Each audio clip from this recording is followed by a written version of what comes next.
महाराष्ट्र में चल रहा सियासी बवाल किसी सस्पेंस थ्रिलर से कम नहीं है। महाराष्ट्र के राजनीतिक संकट में शह और मात का खेल जारी है।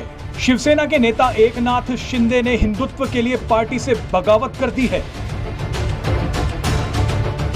शिंदे ने दावा किया है कि उनके पास शिवसेना के इतने विधायक हैं जो उद्धव ठाकरे की सरकार गिराने के लिए काफी हैं। एकनाथ शिंदे का कहना है कि उन्होंने बाला साहेब ठाकरे के हिंदुत्व को आगे बढ़ाने के लिए उद्धव का साथ छोड़ दिया है। शिंदे ने कहा कि उद्धव ठाकरे ने अपने पिता बाला साहेब के हिंदुत्व की राह छोड़ दी है, लेकिन वो हिंदुत्व की राह को नहीं छोड़ सकते। शिंदे का दावा है कि वही असली शिव सैनिक हैं जो हिंदुत्व की विचारधारा को आगे बढ़ा रहे हैं। लेकिन आज आपको इस बवाल के बीच शिवसेना को जन्म देने वाले बाला साहेब ठाकरे का एक ऐसा बयान सुनवाएंगे जो किसी बड़े धमाके से कम नहीं है।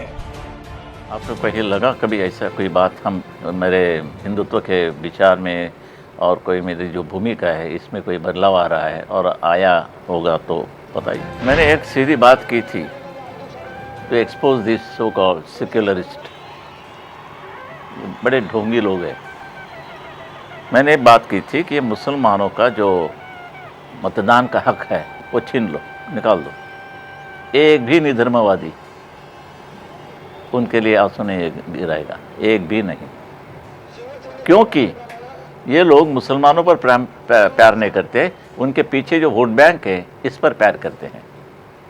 ये साफ साफ कह दे। दूसरी लाइन तो उन्होंने ढक दी और बैनर लाइन लगा दी। बाला साहब ने ये कहा कि मुसलमानों का हक छीन लो मतदान का। मैंने कहा इसका कॉन्टेक्स्ट क्या था, संदर्भ क्या था?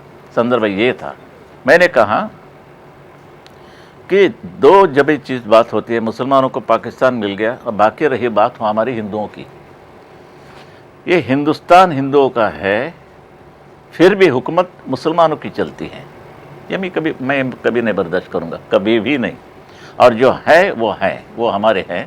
एक नागरिक के हैसियत से हम इनका हक मानते हैं कि यहाँ रहने का उसका हक है मुसलमानों का। लेकिन आप यहाँ रहेंगे और प्यार पाकिस्तान पर करेंगे, कैसे माने हम? हिंदुओं की चलती है कुछ वहाँ, ऐसे कोई मस्ती और गर्व कुछ नहीं चलती। Presenting B News app available on Google Play and App Store. Download it now.